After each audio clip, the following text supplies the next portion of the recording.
اس نے بھی وہی بتائی ہے جو پہلے والے نے بتائی، لیکن پہلے والے نے کہا تیرے سارے رشتہ دار تیری زندگی میں فوت ہو جائیں گے، اس نے اسے بھی مروا دیا۔ بات اس نے بھی وہی کی ہے، لیکن بات گرچہ بے سلیقہ ہو کلیم، پر بات کرنے کو سلیقہ چاہیے۔ آپ بے سلیقہ بات بھی کریں پر سلیقے سے تو کریں، کوئی لہجہ ہی نہیں، حکمت ہی نہیں، کوئی دانائی نہیں۔ دوسرے نے کہا اللہ تعالیٰ آپ کو سب سے لمبی عمر عطا کرے گا، تو بات پھر بھی وہی ہے کہ باقی سارے چلے جائیں گے اور آپ موجود ہوں گے، لیکن اس میں دانائی ہے نا، حکمت ہے نا۔ فتح مکہ کا موقع تھا، عجیب حالات درپیش ہوئے۔ اسلام کا جھنڈا حضرت سعد ابن عبادہ رضی اللہ تعالیٰ عنہ کے پاس تھا، بڑے عظیم صحابی۔ بدر کے موقع پر جس آدمی نے اپنے جذبات سے ماحول گرما دیا وہ حضرت سعد بن عبادہ، ہمیشہ اگلی صفوں میں مجاہدوں کی رہنے والے، مال خرچ کرنے والے، نڈار آدمی، لیکن جھنڈا ان کے ہاتھ میں تھا۔ حالات کچھ اس طرح کے پیدا ہوئے کہ بعض لوگوں نے مطالبہ کیا ان سے جھنڈا لیا جائے، اور کوئی معقول وجہ نہیں تھی، لیکن بعض اوقات نا حالات ایسے بن جاتے ہیں۔ اب حضور علیہ السلام کی بارگاہ سے مطالبہ ہو رہا ہے کہ آپ جناب سعد بن عبادہ سے جھنڈا لے لیں۔ یہ نوجوانوں سے بالخصوص عرض کروں گا کہ علم بھی تبھی بندے کو فائدہ دیتا ہے جب اس کے ساتھ کچھ بندے کو شعور بھی ہو، ہنر بھی تبھی فائدہ دیتا ہے جب اس کے ساتھ کچھ نہ کچھ دانائی بھی ہو۔ شیخ سعدی فرمایا کرتے تھے ایک من علم ہونا تو سنبھالنے کے لیے 10 من عقل کی بھی ضرورت ہوتی ہے، ورنہ ضائع ہو جاتا ہے سارا۔ دانائی، تدبر، یہ دیکھیے امی لقبی محبوب سے ہم نے دانائی سیکھنی ہے، تدبر سیکھنا ہے، فہم و فراست سیکھنی ہے۔ زندگی میں شعور کس کو کہتے ہیں یہ حضور ہمیں سکھائیں گے۔ کہ جناب حضرت سعد بن عبادہ کو اتارنا ہے۔ اب بڑے بڑے دانا صحابہ کہہ رہے تھے یا رسول اللہ کوئی ایسی بات نہیں ہے، حالات اس طرح کے ہیں، کیسے یہ فیصلہ کریں گے؟ تو حضور نے فرمایا کوئی مشکل نہیں، اتار دیتے ہیں، بدل دیتے ہیں، ان سے منصب لے لیتے ہیں۔ یا رسول اللہ یہ آسان نہیں ہے، کیسے؟ فرمایا ابھی دیکھنا تم، یہ اللہ تعالیٰ نے میرے محبوب کو حکمت کے خزانوں کی کنجیاں عطا فرمائی۔ نبی کریم علیہ السلام نے فرمایا سعد بن عبادہ جھنڈا دے دیں آپ واپس، اب آپ لشکر کے علم بردار نہیں رہے۔ انہوں نے بوجھل ہاتھوں سے جھنڈا تھما ہوا تھا، پریشان تھے کہ کوئی ایسی بات نہیں۔ جب حضور نے کہا دیں تو وہ غلام تھے، سانو قید سجن دا گہنا ہے، وہ جینجے رکھے ایسا اونج رہنا ہے۔ انہیں اسی وقت جھنڈا تھما دیا، خوش ہو کے تھما دیا۔ لیکن یہ میرے محبوب کی حکمت ہے، محبوب نے جناب سعد بن عبادہ سے جھنڈا لیا اور قریب ان کے جوان بیٹے کھڑے تھے، محبوب نے جھنڈا انہیں دے دیا۔ فرمایا کمان تیرے ہاتھ میں ہے۔ باپ کا قد اس وقت 10 فٹ زمین سے اونچا ہو جاتا ہے جب اس کا بیٹا اس کی جگہ پہ بیٹھ جاتا ہے۔ وہ کہتا ہے میری فکر گئی، میں اب بے فکر ہوں۔ جب انہی کے بیٹے کو وہ منصب ملا تو اب حضرت سعد بن عبادہ کے چہرے کی کیفیت یہ تھی کہ وہ گویا اپنی آنکھوں اور اپنے چہرے سے بتا رہے تھے میں تو خود جھنڈا پکڑ کے اتنا راضی نہیں تھا جتنا اپنے بیٹے کے ہاتھ میں دیکھ کے راضی ہوں۔ یہ آپ تدبر سیکھیں۔ میں اپنے نوجوانوں کو دیکھتا ہوں جذباتی مزاج، بھاگتے دوڑتے، بے چین، پریشان، الجھے ہوئے۔ ابھی میں ملک سے باہر تھا، میرے ساتھ اکثر ایسے ہوتا ہے، بیرون ملک جو لوگ ہوتے ہیں نا وہ زیادہ پریشان ہوتے ہیں پاکستان کے حالات کو لے کر، وہ زیادہ خبریں دیکھتے ہیں۔ تو ایک صاحب مجھ سے کہنے لگے پاکستان کے حالات، میں نے کہا بالکل ٹھیک ہے، یہ اتار چڑھاؤ ہے، زندگی کے ساتھ چلتا ہے، بے چینی نہیں، بے قراری نہیں، الجھاؤ نہیں، ہر وقت کا اضطراب نہیں، دانائی، تدبر، حکمت، معاملہ فہمی، یہ ہمیں ہمارے رسول پاک نے عطا فرمائی۔ آپ اپنی زندگی کو سلیقے سے گزاریں، قیمتی بنائیں۔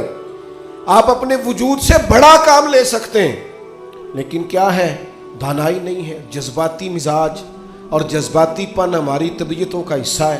جذباتی فیصلے، جذباتی باتیں۔ ہمارے دیہاتوں میں چودھری فیصلہ کس کے حق میں کرتے ہیں؟ جو پہلے آ جائے، وہ سچا ہے یا جھوٹا ہے، پہلے گیا ہے، بس انہیں مینوں پہلا آخیا تسی تے آئے ہی نہیں، اسی بات میں فیصلہ دے دیا۔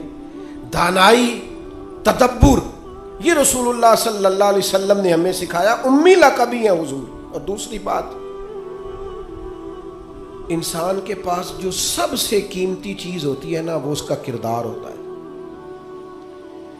آپ نے زندگی میں نقوش کیا چھوڑے؟ آپ جہاں رکے، جہاں بیٹھے، یہ ایسا تو نہیں زندگی میں کہ یہ 10 دوست پرانے، یہ 10 دوست آج کل کے ہیں اور ان کے درمیان بھی غیبتیں جاری ہیں، بس کام ختم ہونے کے قریب ہے، اور پھر اس کے بعد اور کوئی 4 دوست ہم تلاش کریں گے. اچھے نقوش نہیں چھوڑتے. کتنی خوشیوں سے رشتے طے پاتے ہیں، لیکن وہ تھوڑا وقت نہیں گزرتا تو ساری سوچیں، سارے نظریات گدلے اور میلے کچیلے ہونے لگ جاتے ہیں. وہ ساری محبتوں کو زنگ لگنے لگ جاتا ہے. عظمت کردار، بلندی، آپ کے افکار، آپ کا اچھا گمان، آپ کی سوچیں، آپ حیران ہوں گے. اللہ تعالیٰ نے نبی پاک کا وجود ہی معجزہ بنایا ہے، لیکن جب حضور کے اپنوں نے دلیل مانگی نا، اپنوں کو مطمئن کرنا بڑا مشکل کام ہوتا ہے. قریبیوں نے دلیل مانگی، قریش مکہ نے، کہ آپ نبی ہیں تو دلیل دیں. نبی پاک علیہ السلام نے اپنے اپنوں کو معجزہ نہیں دکھایا، بلکہ قرآن مجید فرماتا ہے کہ محبوب نے کہا فقد لبثت فیکم عمرا من قبلہ افلا تعقلون. میں کوئی باہر سے نہیں آیا، میں نے اپنی اس سے پہلے کی ساری عمر تمہارے درمیان گزاری ہے. 40 سال یہاں گزارے، اپنے ماں کی گود میں بھی، نانا کے کندھوں میں بھی، جناب ختیجہ کا دولہا بن کے بھی، بیٹیوں کا باپ بن کے بھی. میں نے سارا وقت تمہارے بیچ گزارا. افلا تعقلون، تمہیں عقل نہیں؟ گویا محبوب ان سے فرما رہے ہیں کہ میری جیسا سچا ہے تو لا کے دکھاؤ. باہر سے نہیں آیا، تمہارے درمیان رہا ہوں. یار یہ مشکل کام ہوتا ہے. چاروں جانب ماحول خراب اور بندہ پھر ٹھیک رہے. اکثر لوگ تو اپنے بچے کی غلطی نہیں نکالتے، کہتے دوستوں نے خراب کر دیا. اماں کہتی ہے منڈا میرا ٹھیک سی، دوستوں نے خراب کرتا ہے. میں نے کہا چلیں اچھی طرح سے سوچ لیں، ہو سکتا ہے دوست ٹھیک ہو، آپ کے بچے نے سارا ماحول گڑبڑ کر دیا ہو. یہ جان چھڑانا تو آسان ہے، لیکن سارے ماحول کے اندر کردار کی عظمت. جب نبی پاک علیہ السلام نے مختلف بادشاہوں کو خطوط لکھے نا، اسلام قبول کر لو، تو کیسر روم کو بھی خط لکھا. کیسر سیانا آدمی تھا. سیانے لوگ جو ہوتے ہیں وہ زمینی حقائق دیکھتے ہیں، جذباتی فیصلے نہیں کرتے، وہ معاملہ فہم ہوتے ہیں. آج کل جس طرح میں اور آپ ہیں نا تصویروں کے اندر زندگی گزار رہے ہیں، لائکس، ویوز، کمنٹس، اسی پر زندہ ہے. لوگ ان پر وقت نہیں گزارتے تھے، اس سمجھدار لوگ. کیسر روم کے پاس میرے محبوب کا خط گیا، اس نے فوراً نہیں فیصلہ کیا، کہنے لگا کوئی، ورنہ بہت سارے ایسے بدبخت بھی تھے معاذ اللہ جنہوں نے حملے کی تیاری شروع کر دی. ہمیں خط لکھا ہے اسلام قبول کرو، ہم حملہ کریں گے. لیکن یہ سیانا آدمی تھا. اس نے لوگوں سے کہا یہاں اگر کوئی سردار آیا ہوا ہو نا، مکے کا، تجارت کی غرض سے سردار آیا کرتے، کوئی سردار آیا ہوا ہو تو میری ملاقات کراؤ. جناب ابو سفیان ابھی مسلمان نہیں ہوئے تھے، اور ہر جنگ میں قریش مکہ کی لیڈ وہ کرتے تھے. وہ ان دنوں وہاں گئے ہوئے تھے، تجارت کی غرض سے بلا لیا. اب کیسر نے سامنے کھڑا کیا. بخاری شریف سے لے کر کتب سیرت میں تمام جگہ، کتب احادیث میں آپ کو الفاظ کے اختلاف کے ساتھ لیکن مفہوم ایک ہی ہے، یہ روایت ملے گی. کیسر نے سوال کرنے شروع کیے جناب ابو سفیان سے. پہلے پوچھا آپ کون ہے؟ کہا میں سردار ہوں. کوئی رشتہ؟ کہنے لگے جس محبوب نے آپ کو خط لکھا ہے میں رشتے میں چچا ہوتا ہوں.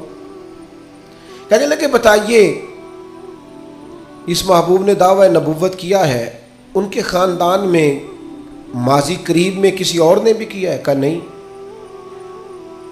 کہا کوئی بادشاہ گزرا ہو ان کے خاندان میں قریب کا؟ کوئی نہیں. کہا یہ بتائیے ان کے ماننے والے امیر ہیں کہ غریب؟ تو ابو سفیان کہنے لگا ماڑے بندے. میں آپ مجھ سے ناراض نہ ہوئیے گا، لیکن محفل میلاد میں بھی ماڑے بندے آتے ہیں. سیاسی سماجی لوگ بھی آتے ہیں کسی سے ادھاری ٹوپی لے کے، ان کا خیال ہوتا ہے چلو میلاد کی محفل کی بھی قیادت جلدی سے ہم لے لیں، جلوس بھی جلدی سے قبضہ کر لیں، کل کو ان لوگوں کے پاس بھی جانا ہے الیکشن کے دنوں میں۔ لیکن غریب لوگ، پر ہمارا حال یہ ہوتا ہے کہ جس کو 35 سال ہو گئے فجر کی اذان پڑھتے وہ بیچارہ میلاد کی محفل کی بھی صدارت